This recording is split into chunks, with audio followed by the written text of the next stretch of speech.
Shalom and welcome. You're listening to Temple Talk, a project of the International Department of the Temple Institute. Jerusalem, Israel, now in its 10th year. Temple Talk, that is. Today is the 22nd day of the month of Sivan, 5775, the last full week of the month of Sivan. It's the 9th of June, 2015. And this week, Shabbat Mevarchim, it's the Sabbath of the blessing of the new moon of the month of Tammuz, Rosh Chodesh Tammuz, which occurs next week on Wednesday and Thursday. And of course, this Shabbat we'll be reading Parashat Shelach.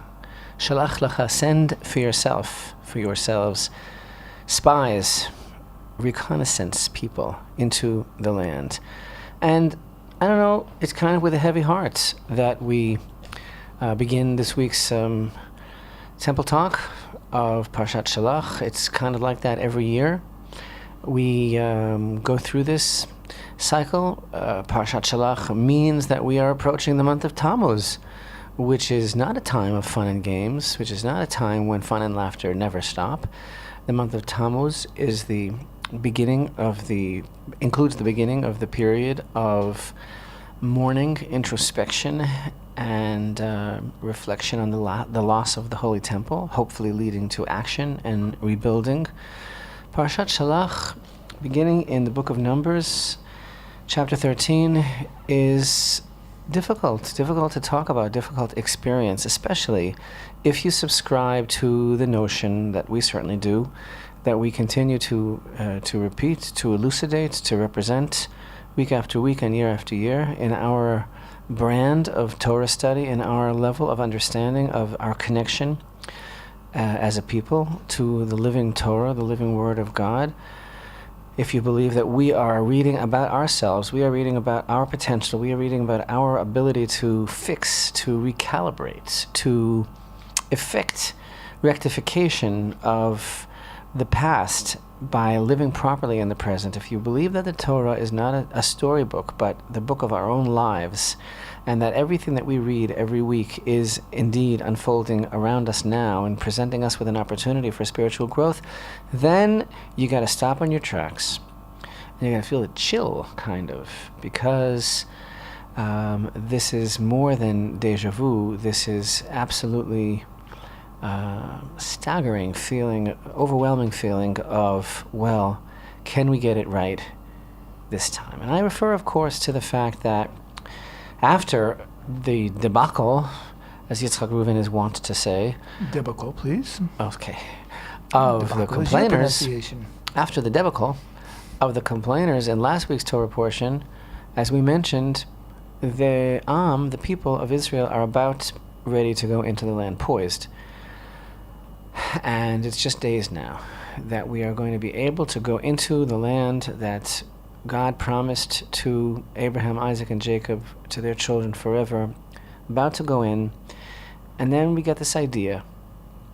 And the idea is, wait, let's go see and exactly what the lay of the land is, how things are, so that we'll know better how to approach, etc., etc. The finest men are sent out.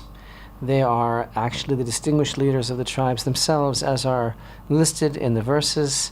Here in the beginning of chapter 13, Moshe sent them forth from the wilderness of Paran at Hashem's command. They were all distinguished men, heads of the children of Israel were they, and their names are given. So they go to the land, and they see what they see, and they're going to see. And two of them, of course, are well known to you, Yehoshua, Joshua, the son of Nun, and Kalev, the son of Yefuneh. Moshe sends them to spy out the land of Canaan, and they go, and they're there for 40 days, right? And they see a lot of things, bring back some samples of the beautiful fruit that grows there. And of course, according to our sages, they saw some things that didn't make sense to them. They saw huge, giant-like people. They saw that the people there were preoccupied with death, with the burials of their own, and they weren't paying attention to these little spies that looked like ants to them. They return spying out the land at the end of 40 days, and they come And they bring back this report, and basically what they did was they were overcome, these spies, with some sort of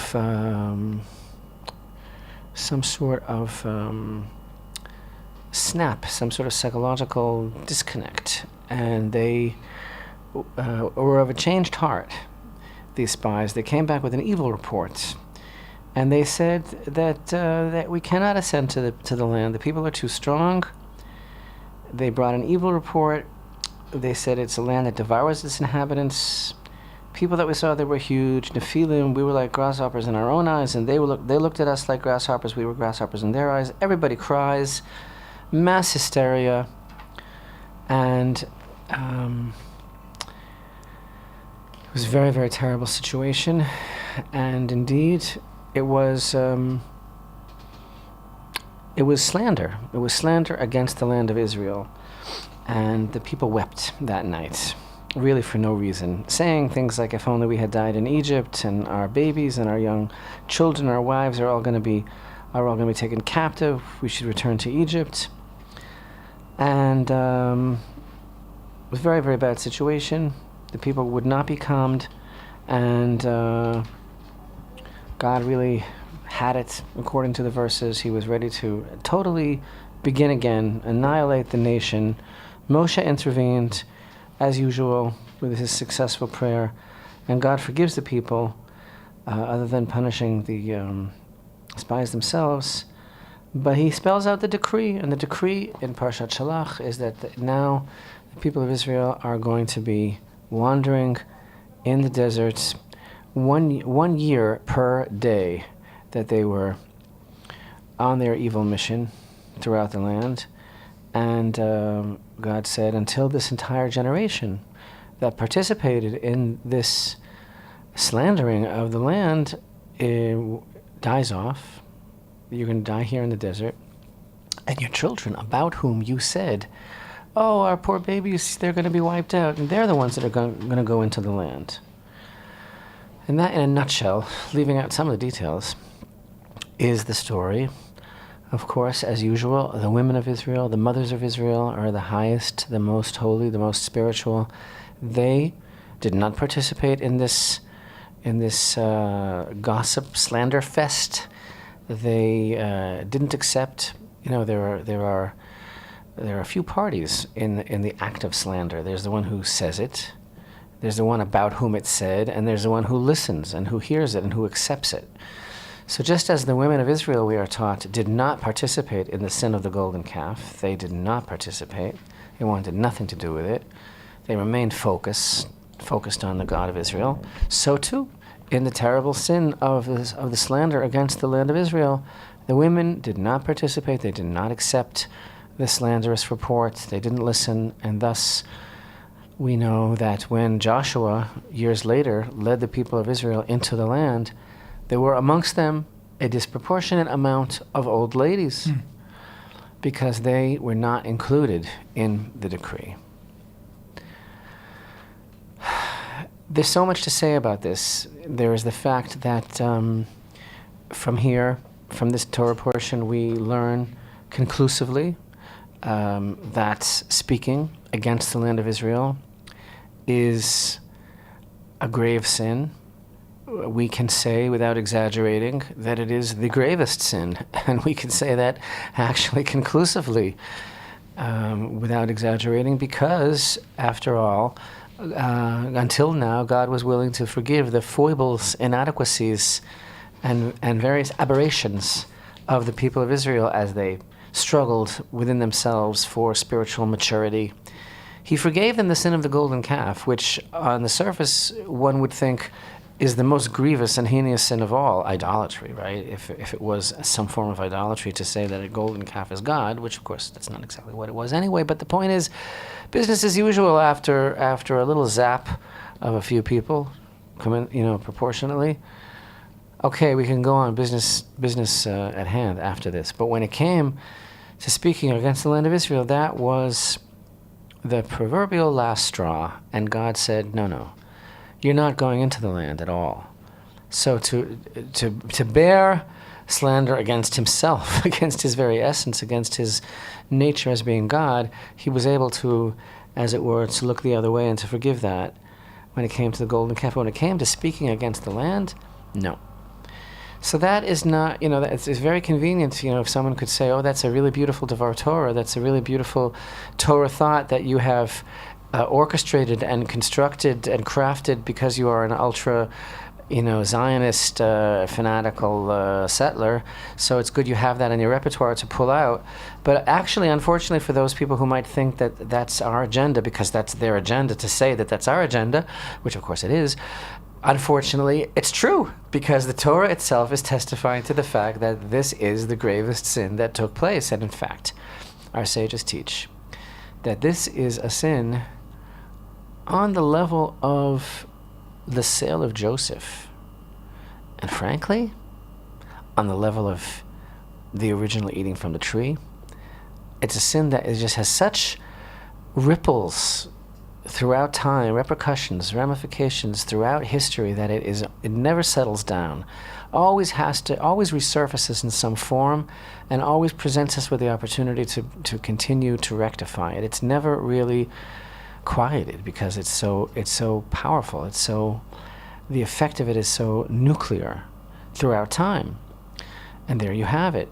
You see it with your own eyes. You see with your own eyes that when it came to speaking against the land of Israel, God did not forgive them. So let's understand that. It's pretty simple, basically, and that is that God, who it is rather audacious for us to try to even talk about God, because he has no end. How do we talk about the Creator? Who are we to talk about the Creator? Who are we to even intimate that we have anything to say about him, that we dare speak about his nature? So then how do we relate to him, and how does he relate to us? Well, he makes it very clear throughout Torah that the land of Israel represents him in this world. And yes, when you hear that, as we say in Hebrew, all the asimonim fall. When you hear that, everything begins to make sense, because when you begin to understand that the land of Israel is supposed to be the manifestation of godliness in this world, and that the land of Israel represents the presence of God, the sovereignty of God in this world, well, I rest my case. Then you understand why the world is stacked against the land of Israel. It's pretty clear what the stakes are here. It is a battle between right and wrong, between light and darkness. That's exactly what the battle of Israel is all about. But of course, the scare factor, the shocking factor, the chilling factor is that this is obviously, if we mention that this is a sin which reverberates in every generation, well, like so look around at what's going on now. Look around at the BDS movement. Look around at the rise of anti-Semitism, which is actually anti-Zionism, which is actually anti-Semitism all over the world, and the hypocrisy of the whole world regarding the state of Israel. And you begin to understand that this challenge has never changed, has never waned. But the only problem is, it's one thing about the nations and their degradation of the land of Israel and their, like scoffing or slander against the land of Israel.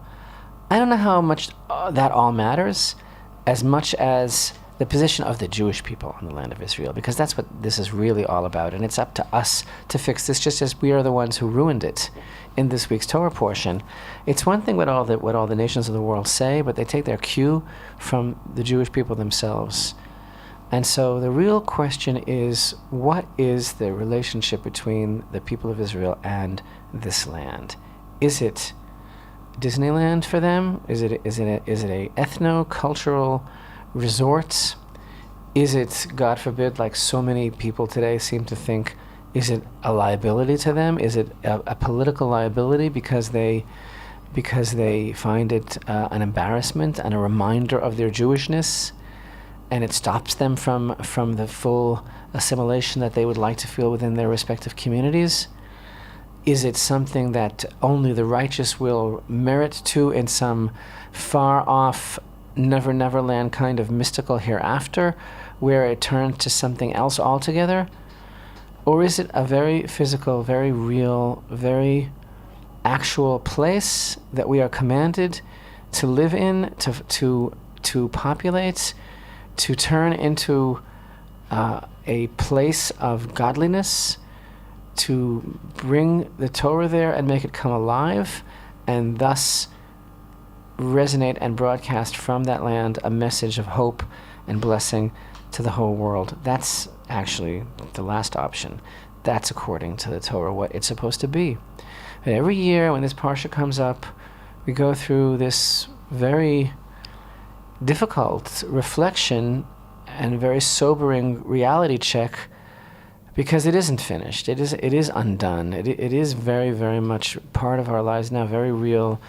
This repeating cycle of, are we going to do it right? Are we going to get the opportunity now to fix the sin of the spies, to see only good in the land of Israel, to realize that this is our destiny, that this is the greatest possible gift, that this is the greatest possible connection that we can have in this world to godliness is the land of Israel? And so many Gentiles realize that, and so many wonderful, righteous Gentiles realize that Israel is a source of all blessing. Do the Jews really realize it? This is really part of the challenge of the experience of Parashat Shelach, a very difficult, very sobering, very real experience, which unfortunately presents us with a smack in the face and a question of whose side are we on? You know, Rabbi, every year when I read Parashat Shelach, I have more questions than the year before. I still don't know what it's all about, what happened. I don't know why they were sent. I don't know why they spent 40 days in the land. After all, they were a few days out of the land. Why did they take 40 days to, Israel's a small land. You can, even before the era of the automobile, you can get around from the north to the south in much less than 40 days. What were they doing there? What did they see that was so intimidating? Yes, they saw some giants, but they also saw amazing fruit, which they were able to harvest and take with them. Nobody stopped them. Nobody bothered them. What was it that spooked them? So, it seemed like everything was fine till they got back, and then all of a sudden, something, like you said, something snapped. And they freaked out. They freaked. They and had they a made meltdown. everybody else freak out, right? Yes, it was like social media. It was like a nasty talkback, and all of a sudden everybody's ready to commit national suicide. Right. It was temporary insanity for an entire nation. What was it all about? And as you know, the majority opinion regarding the nature of the spies, as we mentioned, the verse testifies and Rashi emphasizes that when they left at that moment, they were righteous men. Mm-hmm. They were the best of the best. Tzaddikim. Something happened to them when they were there. They saw something. They had some kind of incredible trauma. It could be, and there's so many different ideas that are all, I think, interwoven, and that really can be connected. There are ideas that they were basically concerned about losing their status. They're no longer going to be leaders when they go in. They're going to lose their positions. There are those that just think it was just plain fear. That they just thought that they physically would be overwhelmed by the prowess of the nations. They had some sort of a crisis in faith as far as Hashem's providence and His strength in taking them. That also seems kind of weird, considering this is the generation that was taken out of Sinai. Out of Egypt with the 10 plagues, with the killing of the firstborn, with the splitting of the sea, and then they basically heard and saw God, whatever that means, at Mount Sinai. And so here they are, and it's like one more little push, and they're in. Well, last week you mentioned the manna, and that people they created an appetite for other food because they were afraid of the manna, because the manna sort of exposed the truth. It was like a truth serum. And maybe the land's the same way. Maybe the land of Israel just reveals who you really are, what you're really about, and they couldn't take it. Maybe that's what scared them. So what we're going to try to do this week on our video lesson, we're going to connect some of these dots on a much deeper level and talk about some of the other elements of the Torah portion, bring it together in a deeper way. I think there is much to what you're saying. I think that one of the secrets here is the deep soul connection between the people of Israel and the land, and what all this reveals. And we're going to explore that more in our YouTube video this week. But there's this other opinion, right? The other opinion, which is much more, I don't know, you'd call it understanding or favorable and kind of high. The opinion that this is all very, very misguided, that this wasn't really born of any sort of actual, evil intent, but that they were just completely misguided. Huh? It was bungled. Yeah, but coming from where? Coming from a place where they were like feeling so close to God because they were in this aquarium. They were in this tremendously protected environment where they were literally eating from God's table. They were connected with like a spiritual umbilical cord to God, and they realized that going into the land, they're going to have to be on their own. They're not going to have that same intense relationship anymore. They're not going to be wearing the same clothes for 40 years that are literally cleansed by the clouds of glory. They're not going to be on that exalted level where they were almost like angels eating the manna. They're going to have to go into the land, till the soil, grow crops, be real people, harvest, and live according to Torah in the land, which of course is the whole point altogether, because the Torah wasn't given to angels, it was given to people. And that's the beauty of being real and sanctifying God's name in this world, is to take the Torah into the land and make it into a physical Garden of Eden. And of course, if that's true, if that's where they were coming from, that's just as bad in a way as speaking a slander against the land of Israel. It's also a type of slander, because whatever level they were on in the desert, and they felt such a spiritual high, and they were so connected to God, and they were eating the manna. It was all beautiful for that particular period of time, but it wasn't meant to be forever. It wasn't meant to last. It's not real. It's only real when we live in this world as Jews, as human beings, and we elevate this world to godliness. That's what it means to be living in Israel today, and that's the challenge of living in Israel today as well, to fix this into the Spies. Stay with us, please. We have so much more to talk about. Temple Talk. We'll be right back.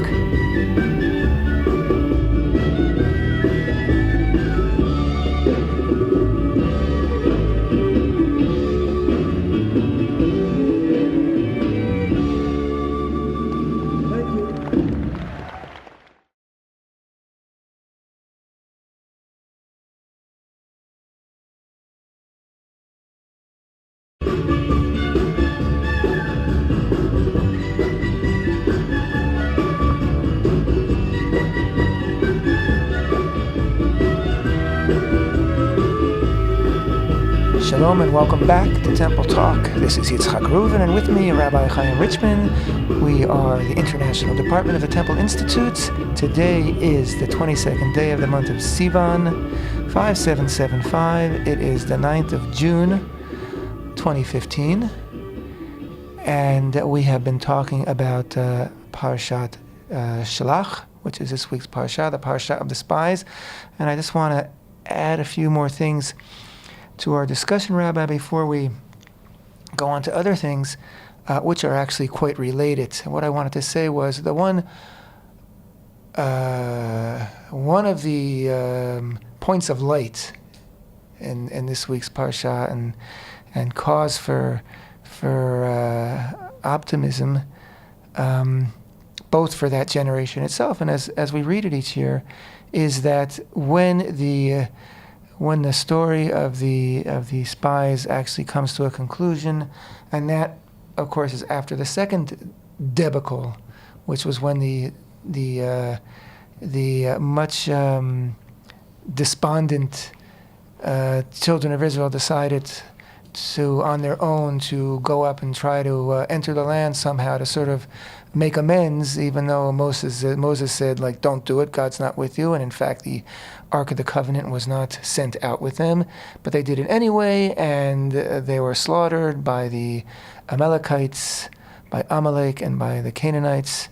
And so it was just one bad episode after another. But then, Torah makes an abrupt change and starts describing the korbanot, starts describing the offerings when you're in the land, and particularly the libations that accompany the offerings. And it's there's so many beautiful things that Torah could have said to comfort the people about the land of Israel. First of all, the message is that yes, you're going to be in the land someday. Don't worry, that's going to happen.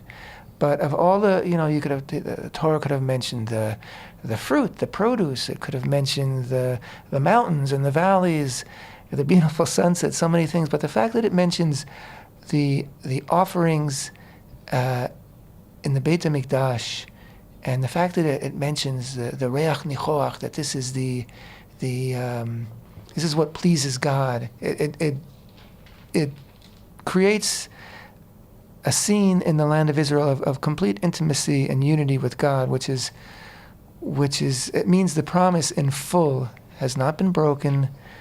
It's going to happen, and the people are going to get into the land, and just what had been intended before, which was the spreading of the Shekhinah, the presence of God throughout the land, from the point of the Holy Temple and throughout the world, is going to happen just as had been intended. And apparently, Rabbi, it's just the way things are. It's our nature that sometimes we need a second chance. We don't always do things right the first time, and that's certainly true in our modern history, and it's certainly true when we discuss what we love to discuss, which is the Temple Mount and the building of the temple, because as we know, in 1967, when Israel liberated the Temple Mount, we really weren't ready for it, and our leaders weren't ready for it, and those leaders who should have, like Yoshua and Kalev, who should have said, yes, we can, and this is ours, and God's given it to us to do what we need to do, they didn't. They shrugged their shoulders, put their hands in their pockets, and kind of looked at each other and didn't know what to do with it, and turned their back to it, which was really a debacle every bit as serious as the debacle of the Spies. And for the Spies, it cost 40 years in the desert, and whatever, 48 years later now, and only recently has there been a real growing awakening inside of Israel, a reawakening of the love for the place of the Holy Temple, for the Temple Mount. And this brings us to some news that we reported last week and made a big fuss about, and that was this whole incident of drinking water.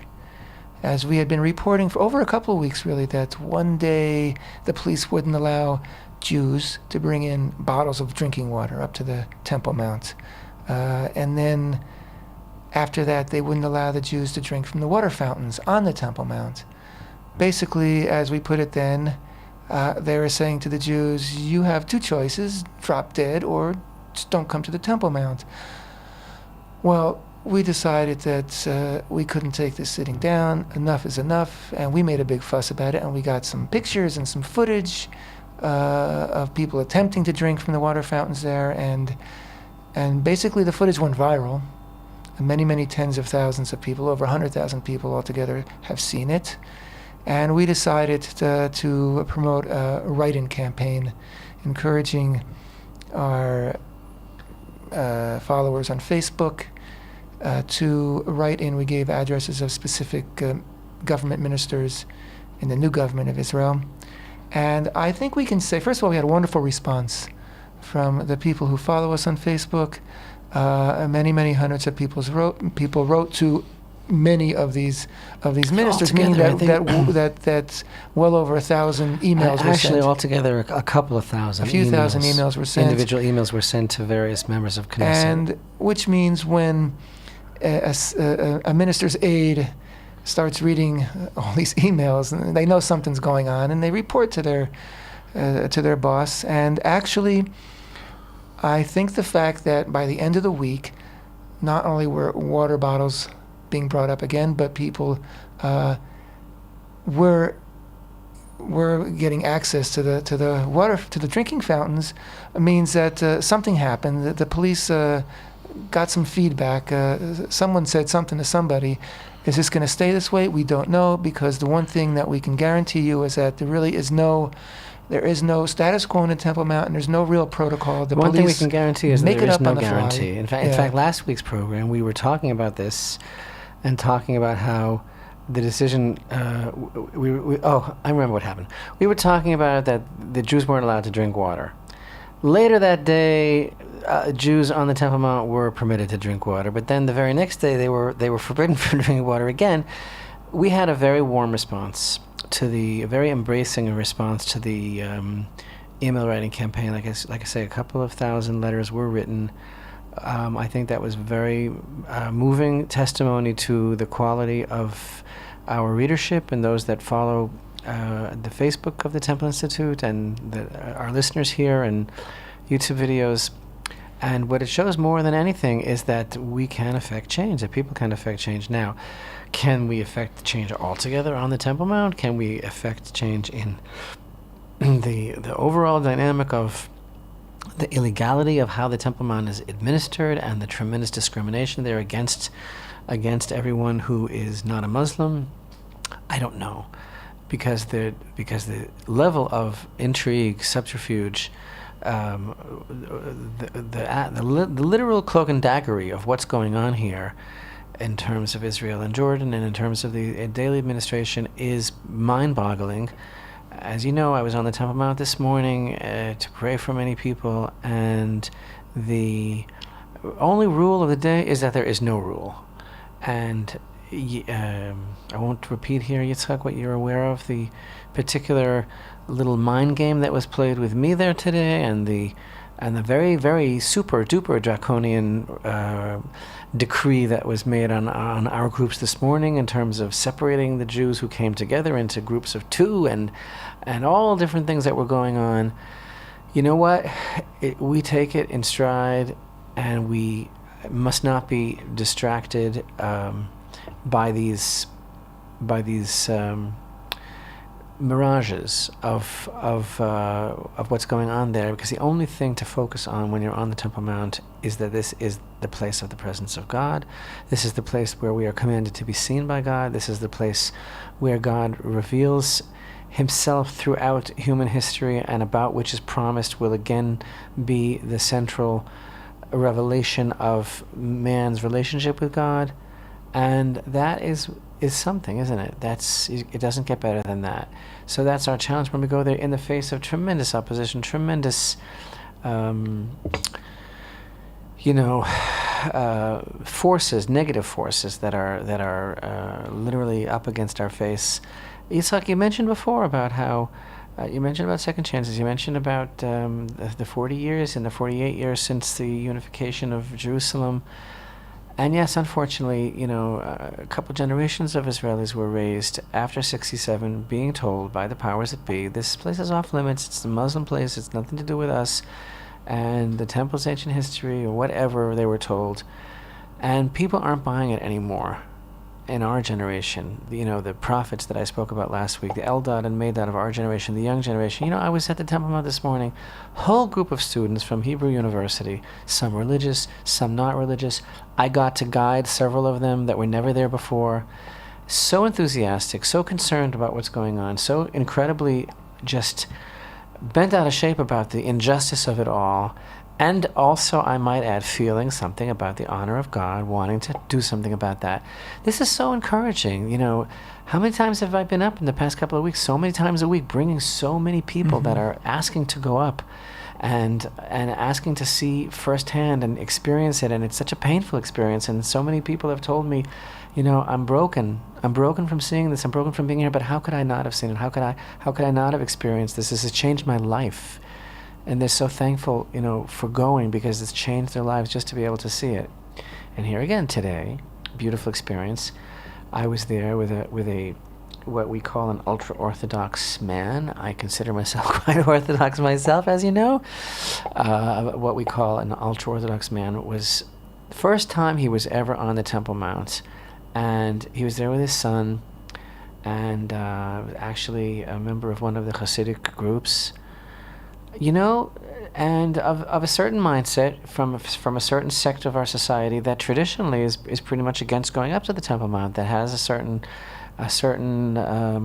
idea about that, and that subscribes to, you know, a group of our people that subscribes, you know, pretty much to the opinion that this is off limits and everything.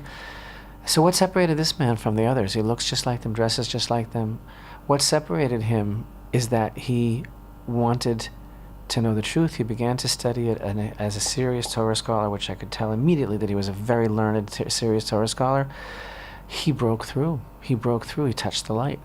He broke through, and it was so beautiful. He was so moved, and it was so sweet, and he was so happy to be there, and he was so honest about his knowledge and about the fact that, yes, like others, he had the wool removed from his eyes, because he said, this is absolutely what we have to do. And he was just so excited, like almost childlike, you know, just to be able to connect with that part of himself and to be in the Holy Temple Mount and to hurdle over all of the baggage that he had inherited and that had been given him about how he wasn't supposed to go to the Temple Mount, and to understand how, in the context of serious Jewish law and serious resolution and commitment in a very ultra-Orthodox way, yes, you can and must go to the Temple Mount. You have to know exactly how to go. It's a very, very serious undertaking, but of course you should go to the Temple Mount. So what I'm saying is, everywhere I look, whether it's the secular people, whether it's very, very religious people,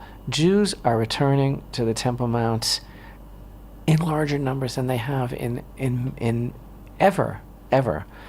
And the powers that be that are controlling the police and that are controlling this whole, when I say powers that be, of course I refer to the Prime Minister. Let's not be cagey here.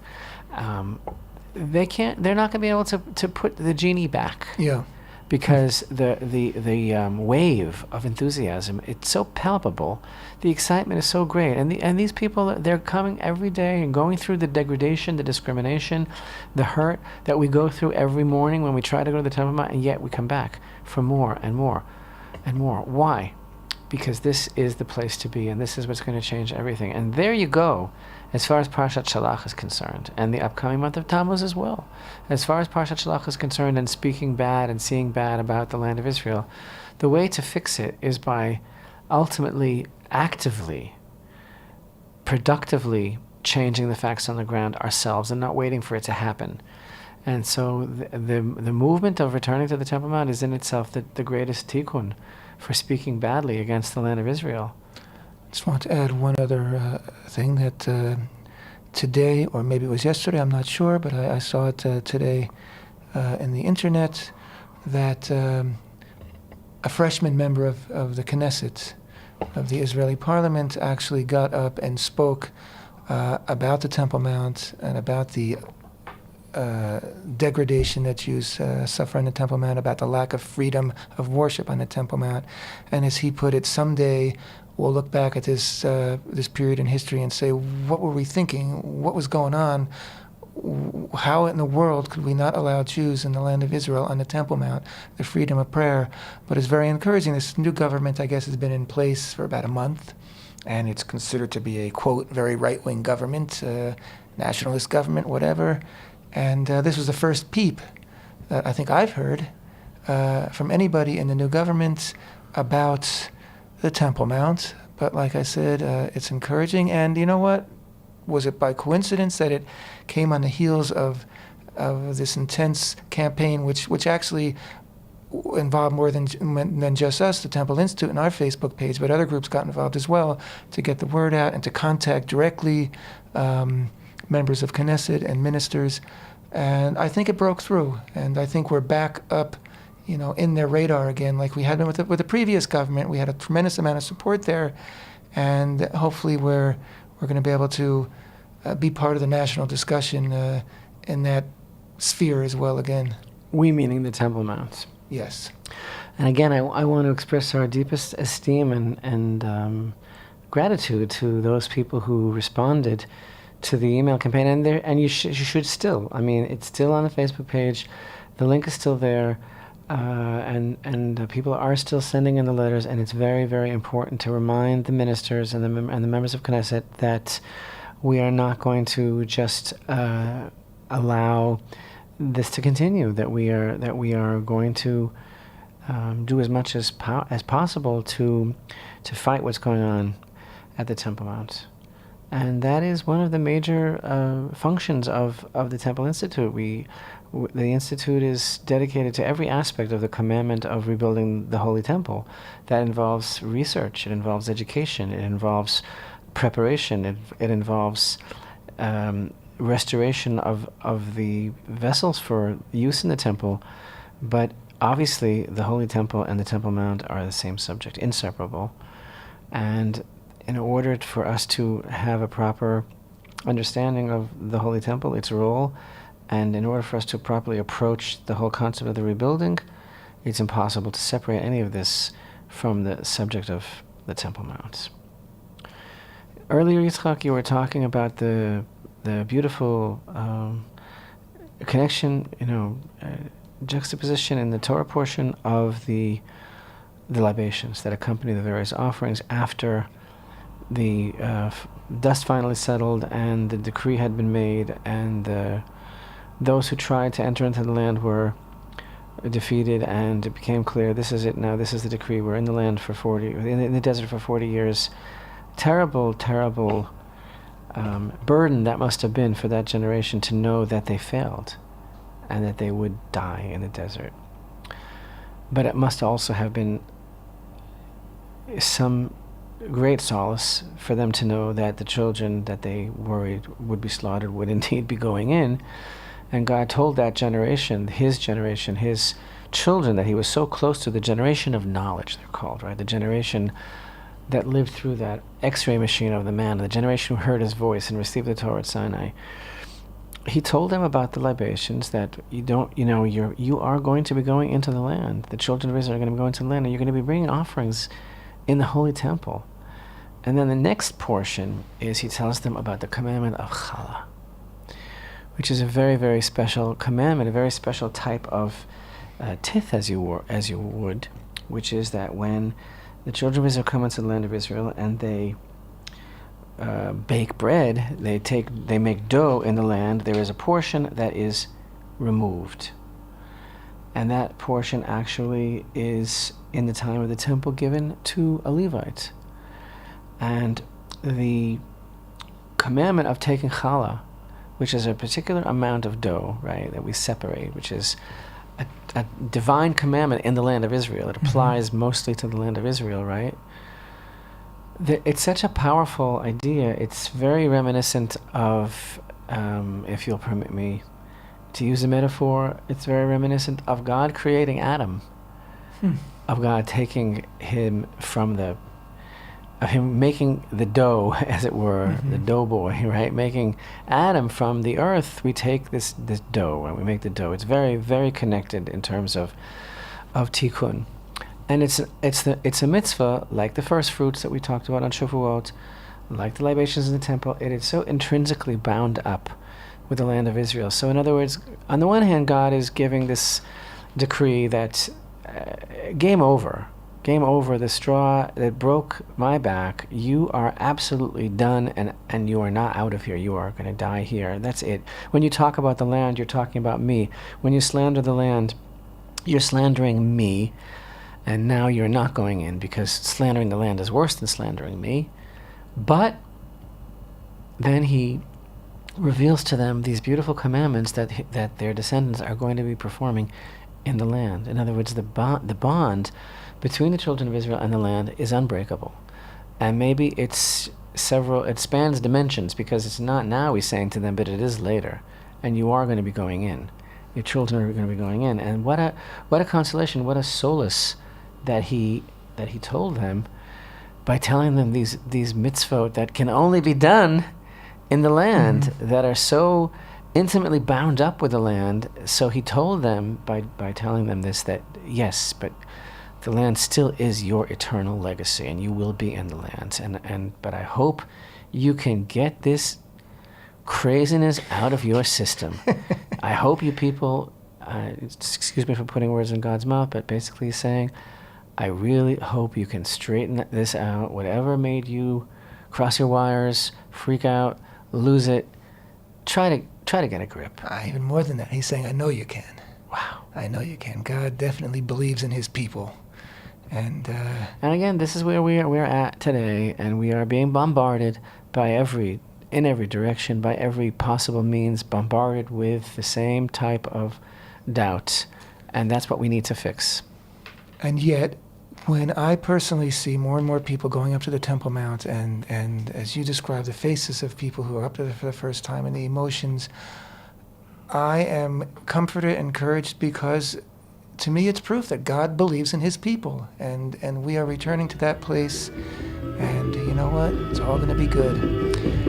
Thank you so much for being with us. This has been Temple Talk.